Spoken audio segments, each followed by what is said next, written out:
Hey Astro Kids, and welcome back.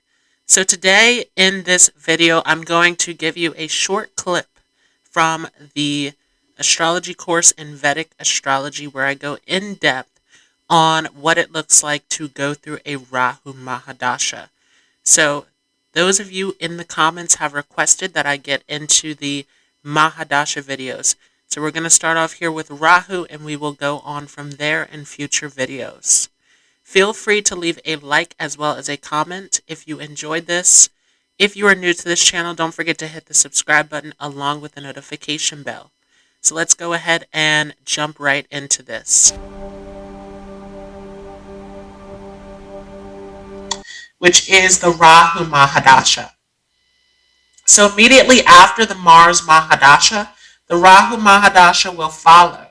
This is actually the one that I'm currently in, and this is a very long period. And this is a period that tends to be feared by many.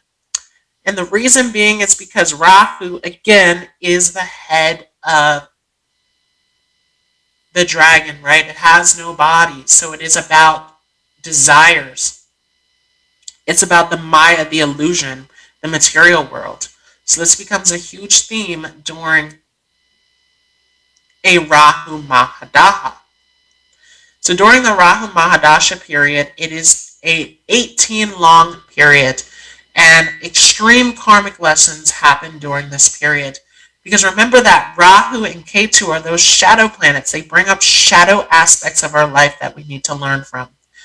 Now, typically when you are judging the position of Rahu in your chart and how this can give you good results, you always want to look at what house is Rahu in. You also want to look at the Lord of the house that Rahu is in. Where's that Lord deposited at? And the sign that Rahu is in. You also, though, want to look at the house that Aquarius is in. Because remember that Rahu is the ruler of Aquarius, right? Rahu is the rebel, and Aquarius is that rebellious sign. So they are connected. You also want to look, though, from the 5th and 9th aspect of Rahu. So typically, Rahu does not make aspects because it is a shadow planet. But when you're looking at it in terms of the Mahadasha, there are aspects that you want to look at because this is going to show you whether this Rahu Mahadasha is going to be good or bad for you. So you always want to look at what is 5th from the aspect of Rahu and what is 9th from the aspect of Rahu, because this is going to show you whether you are receiving losses or gains in this 18-year period. You also want to look at the nakshatra of Rahu as well. That is going to be very important. And typically the best positions for Rahu in your chart during a Rahu Mahadasha are if it's in the Kendra houses. So again, those Kendra houses are your 1st house, your 4th house, your 7th house, and your 10th house. Also in your Trikona houses, so the 3rd and the 9th house, the 5th and the 9th house. And also, Rahu tends to be most favorable in the 11th house. So again, Rahu is that sign that is of obsession, of material gains. And what is the 11th house? It is of our gains. So Rahu tends to function the best in the 11th house. You also want to look to see, is Rahu in a friendly sign? Also, is Rahu at home? So if Rahu is in Aquarius, that tends to give really great results. If Rahu is exalted, meaning if it is in the sign of Scorpio, then that tends to give us some good results as well. If Rahu is in the 2nd house or the 3rd house, we tend to get mixed results. If it's in the 6th, the 8th, or the 12th house, it tends to give bad results. And those results do not have a way to reverse. Because remember that Rahu is originally a malefic planet, right? It is about our karmas. It is about facing those shadow aspects of life. So there is no beneficial influence of Rahu. Now the theme of a Rahu Mahadasha tends to be about temptation. During this time, you will have a lot of desires. You will have a lot of material things that you want. And the number one thing that you want to keep in mind during a Rahu Mahadasha is that Rahu will always give you results. Remember that Rahu is about the material world, so it will give you gains, but Rahu is going to test you. It's going to see if you're going to be disciplined, if you're going to be patient, if you're going to take the right route to get these desires, what you're going to do when you have these desires. All of these things will come up. So during a Rahu Mahadasha, you don't want to give in to your temptations. You want to do things the right way. You want to be patient. You want to follow the righteous path. This is going to give you the best results during a Rahu Mahadasha. And so during this particular Mahadasha, the whole theme really is about the Maya, the illusion. It's about looking at the material world and seeing, are these desires really for you? Are they really going to fulfill you at the end of the day? And most of the time the answer is no.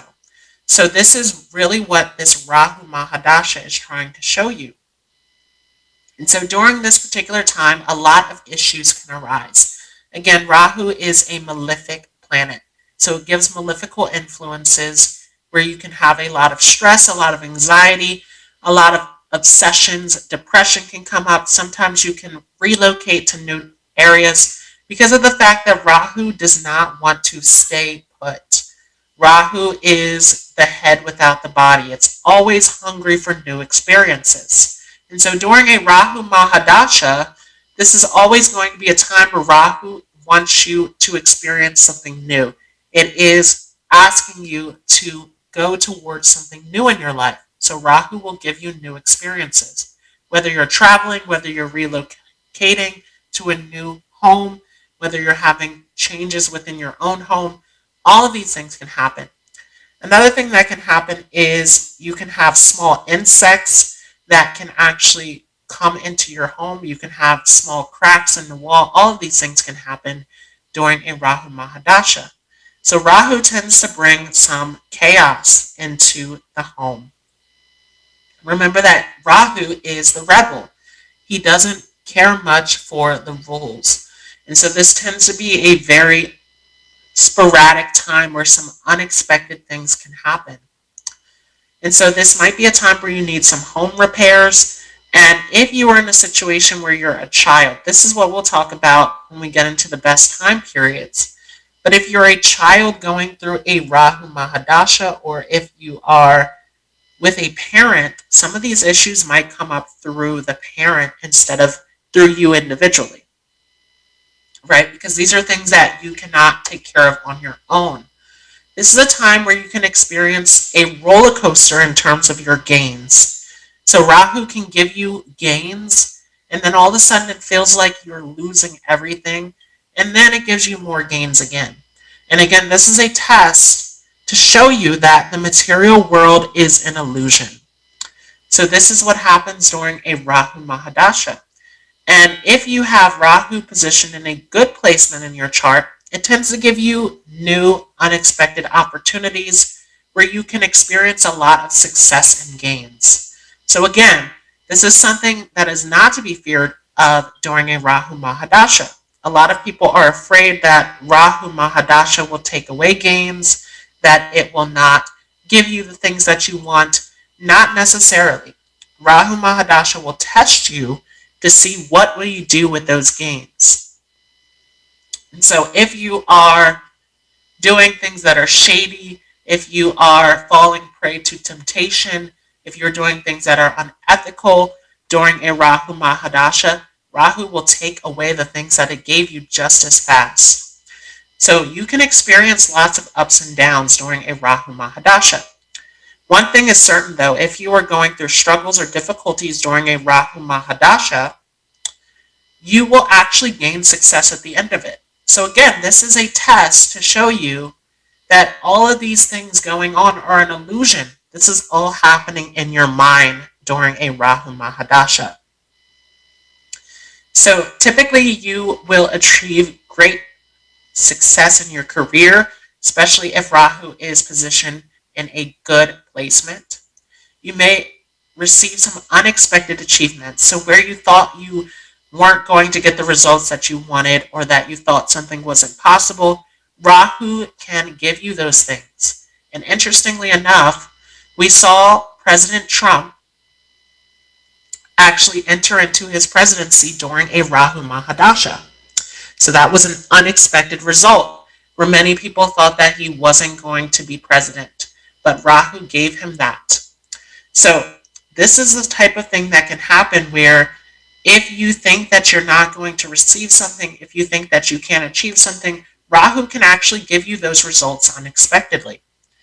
And by the same token, Rahu can take all of these things away if you are being unethical or if you are abusing all of these gains. Because again, all of this is to teach you that the material world is an illusion. This can also be a time where you experience a lot of wisdom, because again, it's going to take you through experiences where you're learning through all of these gains within your life. And so you can gain a lot of wisdom by the time this Rahu Mahadasha period is over. And this is why the next Mahadasha period will be Jupiter. So we will get into that later on. But during this Rahu Mahadasha, you're going to see that a lot of wisdom is gained through your experiences. So where you thought, well, this area of my life is challenging, it's depressing, all is lost, you're actually experiencing a lot of wisdom and knowledge from that particular period of your life.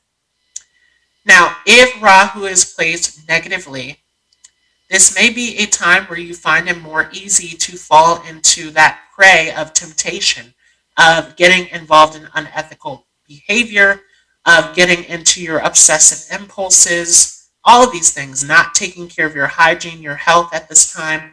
All of these issues can arise if you are not following the correct moral principles, because Rahu, again, is that planet that doesn't care about the ethics. It is a planet that is all about obsession, about desires, about getting more from the material world. So this is a time particularly where you want to avoid getting into anything shady, avoid trying to pursue any sort of deception, trying to elude anyone, anything like this, where you are unethical, where you're not following moral principles. This can land you into a lot of trouble in a Rahu Mahadasha. Because again, Rahu will take everything away unexpectedly that it gave you in the first place. So all of these things are important. Also, praying on a Saturday evening. So actually, Saturday evening is the time of Rahu. Also, being very kind, again, following correct ethics and moral principles, caring for animals, caring for others, giving others the correct counsel. All of these things can give you great results during a Rahu Mahadasha. So the best time typically for a Rahu Mahadasha is going to be in your 30s and above. The reason why is because, again, there tends to be temptations and unethical behavior with Rahu. And so typically at an age where someone is more mature, they can handle this period better. Now, another thing to mention about a Rahu Mahadasha period is typically during your 6th year of the Rahu Mahadasha and the 8th year of the Rahu Mahadasha, there is an internal crisis that happens where people can go down a downward spiral. They can face a lot of anxiety and depression during that 6th and 8th year of the cycle. Now, you also want to look at the time of the Rahu depositor. So that is also going to be important as well. And so if you are in a Rahu period, and for example, you have Rahu in the sign of Capricorn, within the individual section, if you're in a Rahu Saturn period, then that particular planet becomes very significant during that particular time. Also, you want to look at the Lord of the Nakshatra.